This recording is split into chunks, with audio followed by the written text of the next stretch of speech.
Hey YouTube, here's Heiko, reporting to you from my garage. Today we're gonna do something that's probably gonna help a lot of you guys in a pinch. If you're in possession of a cordless drill, a drill or a drill press, you know what happens when you want to drill something and suddenly you find out that the size drill bit that you want to use is dull as can be, and there's no way that you can use it. And so you want to sharpen this thing. And in the past year or so, I've been seeing videos popping up on all those DIY channels where they advertise or review products like a drill doctor, which is a little electrical device that helps you sharpen drill bits, which is nice if you have one. You know, it's like 150, 200 bucks, depends on what model you buy. I'm not a big fan. I like the old-fashioned skills to sharpen a drill bit with just a bench grinder. I don't know if every one of you has a bench grinder, but if you don't have one, you should get one. I mean, get a $25 used off of Craigslist, clean it up a little bit, put a new grinding wheel on it. I have a little 6-inch Delta, which I bought off of Craigslist, same way, bolted to my workbench. On one side I have a wire brush on it, and on the other one I have a grinding wheel, the finer one, not the coarse. So just so that I have something, and that helps me with sharpening drill bits. And I mentioned that in previous videos that I was trained as an industrial mechanic in Germany. Germany is pretty good on vocational education. So for every trade, for every job pretty much, they have a vocational training program. So it doesn't matter if you're a plumber, industrial mechanic, car mechanic, a hairdresser, a person that sells bread in a bakery, they have a training program for that. So you know all aspects of your job, not just the manual labor part, but also the theory behind it. So the technical communication, making blueprints, reading drawings, you know, the aspects of what is steel and what does it contain and how is it made and all those things. So there's theoretical education behind it as well. So after 3.5 years of training, you are pretty well-rounded industrial mechanic. So you know how to weld, you know how to work hydraulics, pneumatics. You can use a mill, a lathe, drill press, any kind of hand tool. You know how to improvise, you know how to put stuff together, take it apart, read instructions and blueprints. So they make you a pretty versatile, skilled man in a company, and so they can put you either in manufacturing, assembly, or into the maintenance department, repair. I spent a few years as a mechanic in the maintenance department of a big company. So we were not involved in the production of the company, but in maintenance of their manufacturing equipment and all the tools and, you know, presses and stuff. So whenever a mechanic that's working in manufacturing or assembly would damage something, or a machine would get out of alignment, we would have to go and fix it. There was a lot of improvisation going on, and we all had our own little tool car pushing around and our own tool set, and we would have to maintain that ourselves. So that included drill bits. And one day I just took my entire box of drill bits, all metric drill bits from the smallest one to the biggest one, and went over to a bench grinder and just sharpened them. And during training, they teach you how to do that properly, and also explain, you know, the theory behind it, what the angles do, and what all those bits and pieces on a drill bit are, and what the purpose is. And now I'm going to share that with you. Okay, I'm already 4 minutes into it, talking a lot. All right, guys, I'm going to switch cameras around, and then we're going to take a look at the theory, and then we're going to go over to the bench grinder and grind along. So now we're standing in front of my whiteboard. This is the place where I write down my projects, all the stuff that I still have to do. It's never ending, you know. Septic system, settling tank, dry well. Okay, anyways, all the stuff that I think that I need to do at some point, what I need to fix on the house and all that, and I just carved out a little section where we can make some drawings for a drill bit.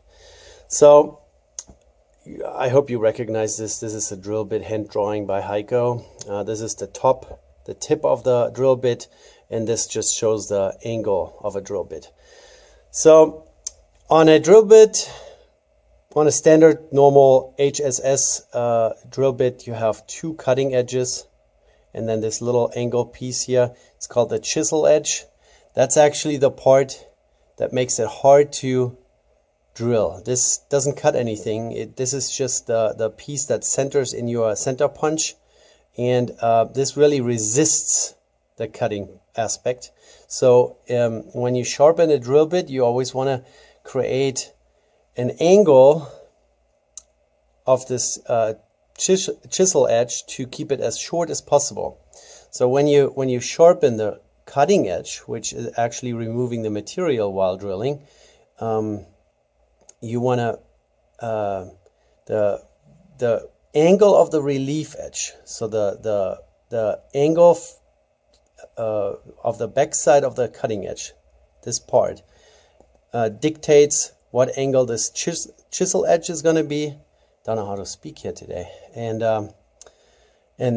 so the more slope you give here, this is the cutting edge and this the relief edge. So the more slope you give the relief edge, the longer the chisel edge will be, and then the harder it will be for you to drill into steel, or any kind of metal. And so this is how it's supposed to look. Cutting edge. There are two cutting edges, and they are right above the flute. And the flute is the place where the drill transports the little chips that the cutting edge has cut off away and out of the hole. That's what the flute is for. And then the lands are pretty much just guiding the drill into the hole, and they're not really dictating the diameter of the hole that you're drilling. The diameter is dictated by the distance between outer edge of one cutting edge and the other outer edge. If you make a mistake when you're sharpening a drill bit and the two cutting edges are different length, so the chisel edge doesn't end up right in the middle, in the center of the drill, you are going to create a drill bit that cuts a larger hole than the actual distance between the outer edges of the cutting edges are. So if this cutting edge is much longer than this one, and the chisel edge is out of center, the hole actually ends up being larger than what you anticipate with a drill bit. Let's say it's a 6mm drill bit, so you should have a cutting edge, just to make it easy, 3mm here, 3mm there. If this ends up 4mm and this 2mm, you're actually cutting a larger hole than 6mm. So the radius is given by the longer cutting edge. So a 4mm cutting edge length radius will give you an 8mm hole, even though the drill bit itself only has a diameter of 6mm. All right, so we have to get those sharp, and we have to get the chisel edge as short as we can to make it easy to penetrate the material. This here is just an idea of what the angle should look like on the normal standard drill bits that are used in industrial applications for drilling metals and whatnot. Usually the angle is 118 degrees. And there are some other specialty drill bits that come with different angles. You can also manipulate yours and sharpen them to a different angle, which then lengthens the cutting edge. In some applications, that's not really beneficial, because if you have a longer cutting edge, the drill bit has to remove more material at once or cut on a longer edge. And that, brings along different forces and pressures and more material that you're removing at the same time. You might snap off a drill bit. So 118 degrees is about the standard for mild steel drilling, that kind of stuff, in most industrial applications. So chisel edge, cutting edge, flute, land, and actual angle. Now we're going to walk over and look at some tools that we need to actually sharpen a drill bit, and I found one that is not really bad, but it's also not really great, and we're just going to use that as a victim for our little grinding experiment. All right, guys, I'll be right back. All right, guys, looking at my little 6-inch bench grinder. This one is a fine grinding wheel. That's what I usually use. You know, I'm not too concerned. If I use it up, I buy a new one. I have a little tool that's kind of like a T-handle with some, yeah, they say that's like diamond, whatever material. This is just to dress the grinding wheel. So if you have been grinding something and there's a groove in here, that definitely doesn't help when you try to sharpen a drill bit. So you want to make sure that the front edge of your grinding stone is flat and even, so you actually have a flat surface to grind on. Then what I want to point out here, you have the support that helps you if you want to, you know, have a piece of steel and you grind on a piece of steel, you can rest on it.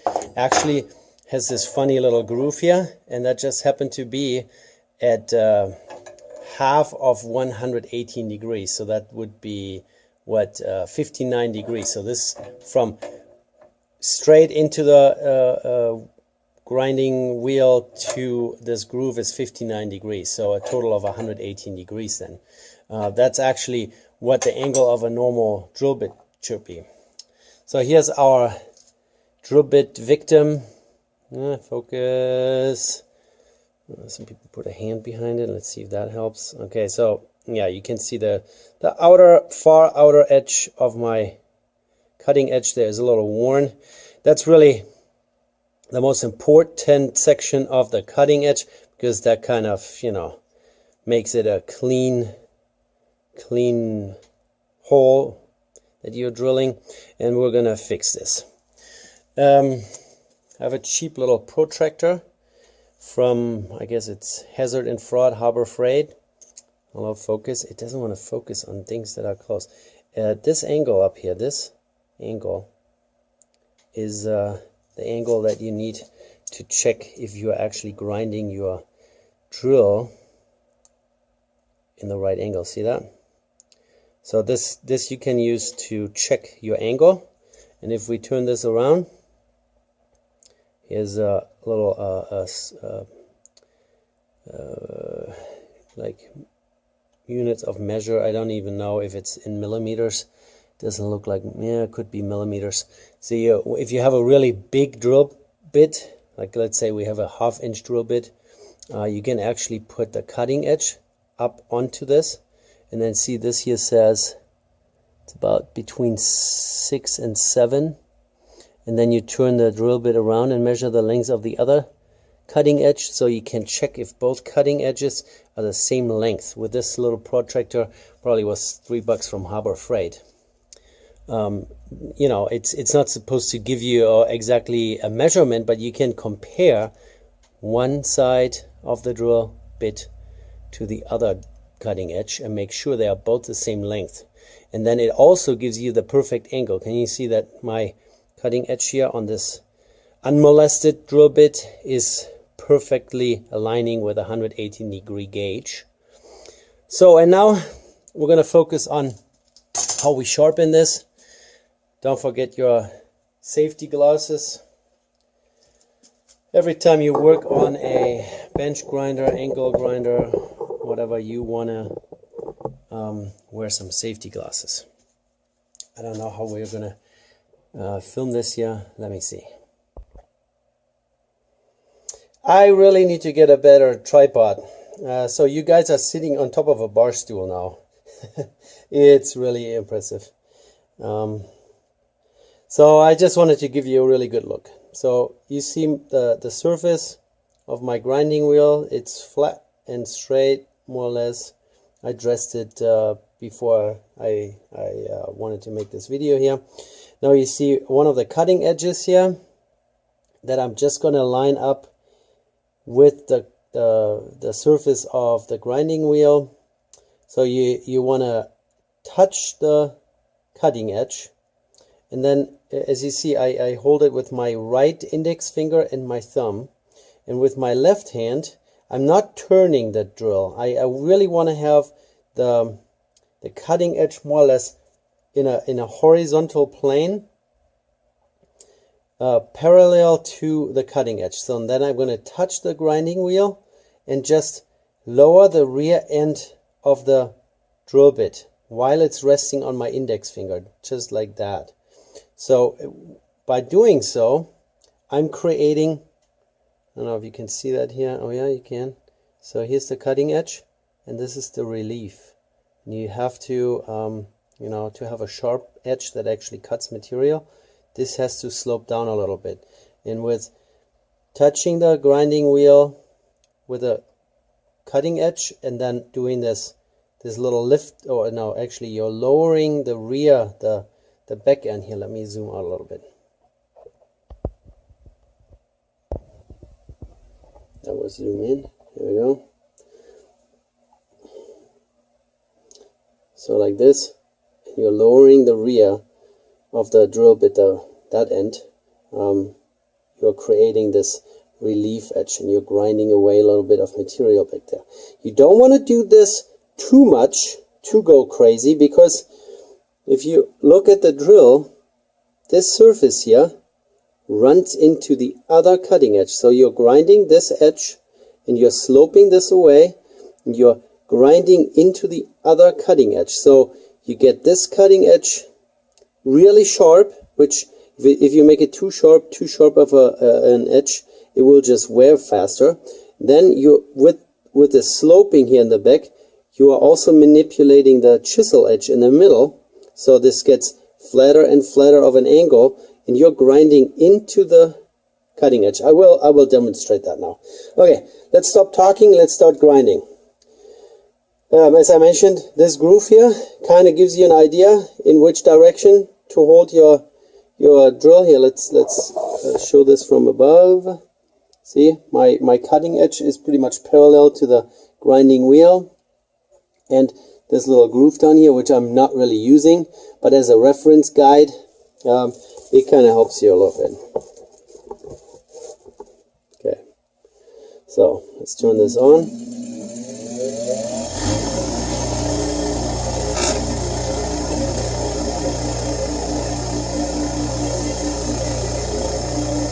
I have those clear guards here, and they're always moving around, and then they're making funny noises, and I really don't use them.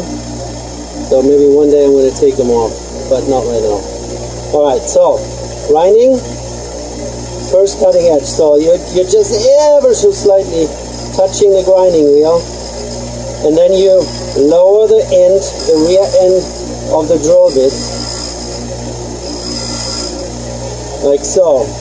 And now you can already see, if it would focus on the drill, oh my goodness, let's turn this off.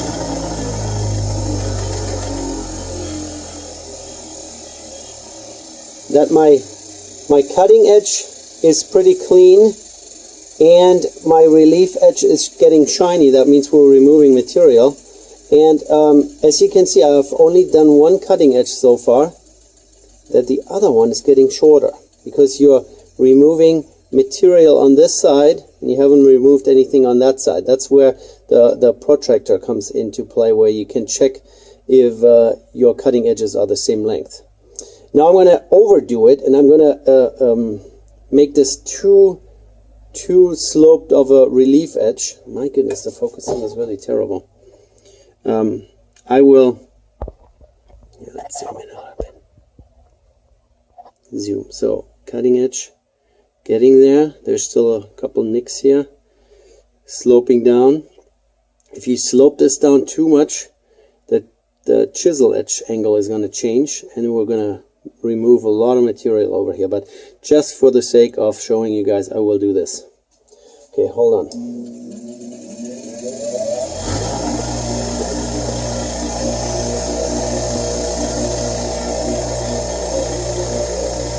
Alright, so if I now do the grinding part and I slope this up too much.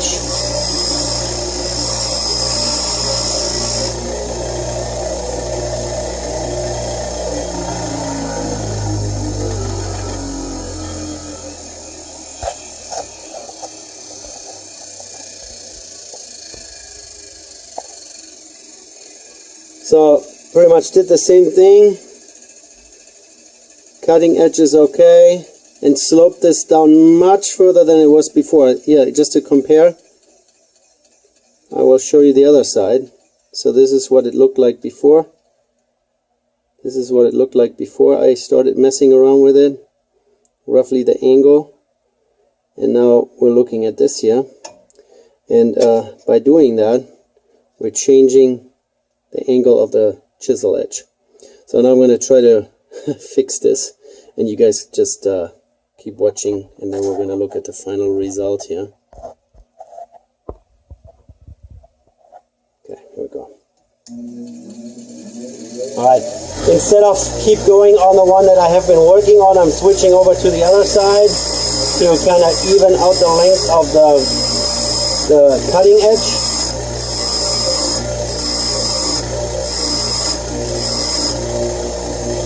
That looks pretty good. And now we have to work on both sides a little more. The drill can get a little warm, so you have to once in a while take a break, especially if you have to remove a lot of material. I just want to even out the situation here. And we're always looking at this little groove down here, which is my perfect gauge. So as long as my drill kind of runs parallel with the groove in the support, I'm at the right angle. And then I just ever so slightly touch the cutting edge. And the more dressed you have your grinding wheel, flatten all that, and the more light you have, the better you can see what you're actually doing. Now this looks pretty good. This really looks, you can still see on one side because I did this overdoing and removed too much material, but my relief edge I kind of flattened out. My cutting edges are both sharp as they can be, and we didn't overdo the relief edge angle, so it's not too steep or too shallow of an angle. I don't even know what the proper term would be. And you can see that I have a pretty big chisel edge. On really bigger, nice big drill bits, you can use a little trick. So from the flute side, on the side away from the cutting edge, where my finger is, you can remove a little bit of some material, like so. That shortens the chisel edge, but you have to be careful not to run into the cutting edge over here. So I'm going to do that on both ends. I wish I would have a light here. Kind of like so. So you're removing a little bit material from the back end, and you can shorten the... Why is it so dark here? Or is it my glasses that dirty?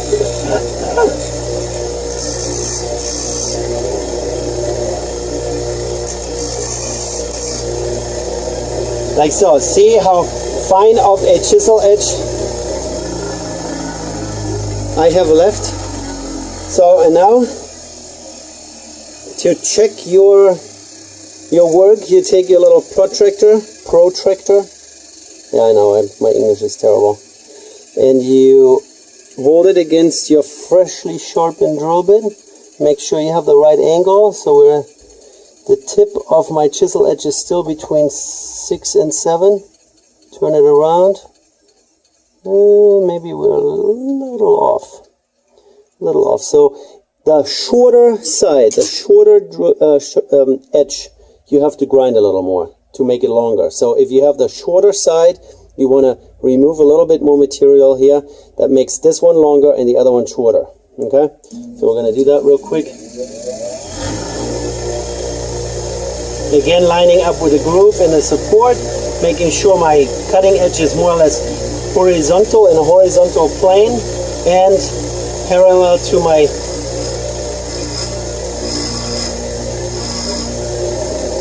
and you don't want to do much, you know, just ever so slightly. And now we can use the camera light and see what we can see. We're between 6 and 7. It's always where the chisel edge is. You want to check where the chisel edge is. 6 and 7. 6 and 7 angle is good. So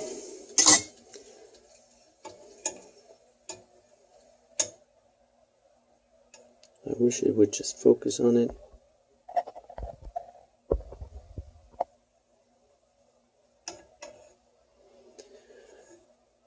Now you can see what we did here. Cutting edge, cutting edge. We removed a little bit of the chisel edge there in the middle. Yeah, the focus is terrible here. There you go.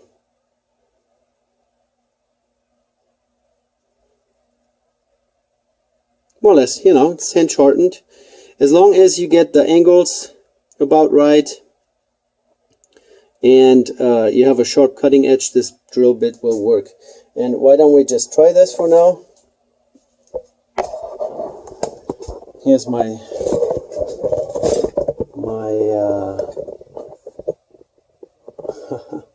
drill press right next to us.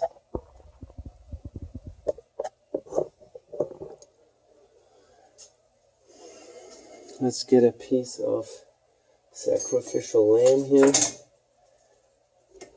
My camera is telling me that the battery is low, so I'm going to be plugging you guys in real quick. I'll be right back, guys.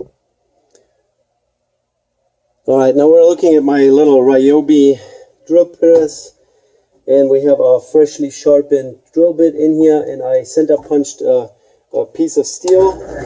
Let's turn this on, and let's see that the chisel edge really hits the center punch.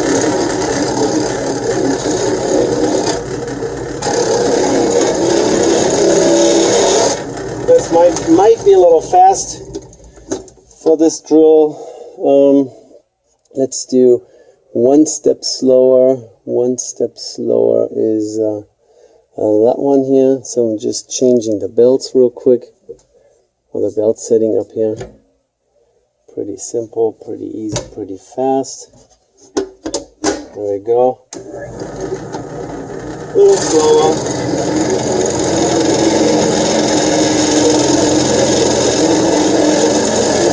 And this is dry cutting. I don't want to smear around. I don't want to, show you how oil makes a mess out of this. But you can see how nice of a. Look at this. This is one sharp drill bit. Oh, sorry, that's my fault. I have a chuckless, a keyless chuck, not a chuckless key, a keyless chuck. And if you have ever used a drill bit in like your hand drill and it gets a little roughed up at the end where it goes into the chuck, then sometimes they don't want to stick in your chuck anymore properly. Try that again.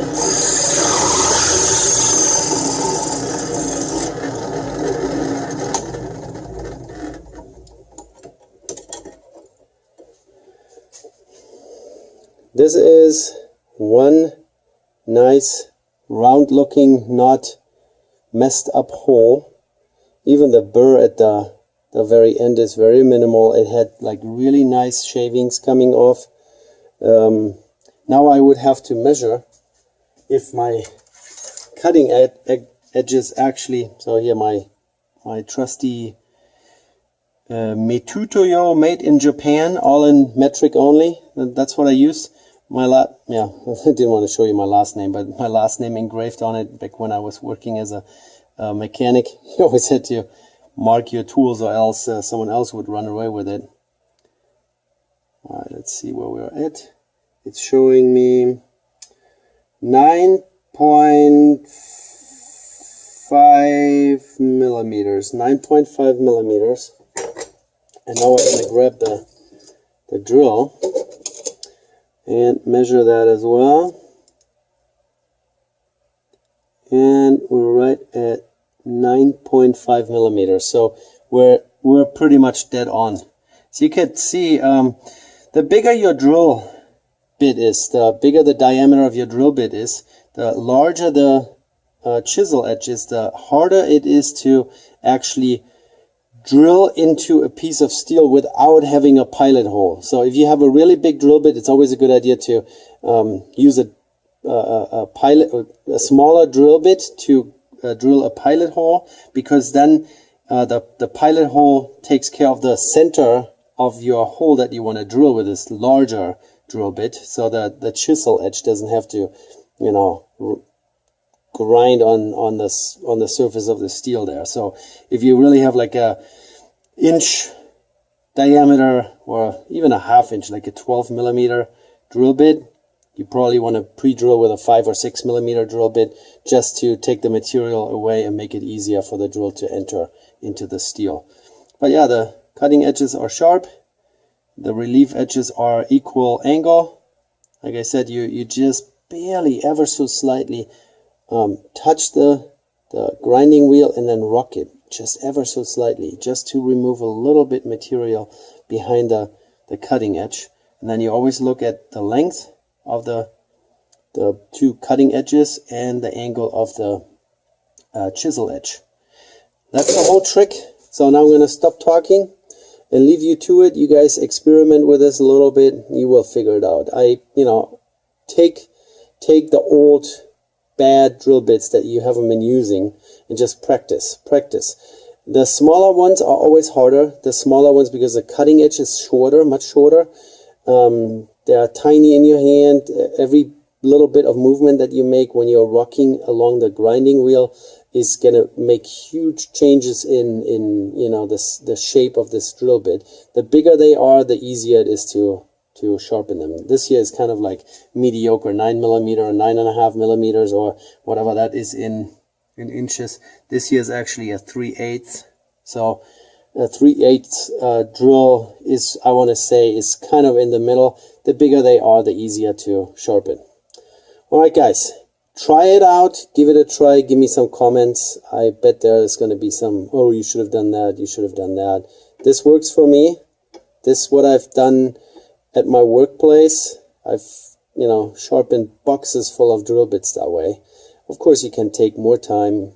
The more light you have, the better you dress your drill, your bench grinder first, the better the result will be, and mine is not the finest grinding wheel either.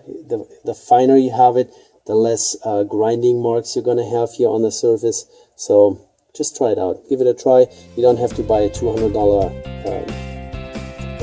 what is it called? A drill doctor or a bit doctor. Buy a $25 bench grinder and make it work. All right, you guys, take care.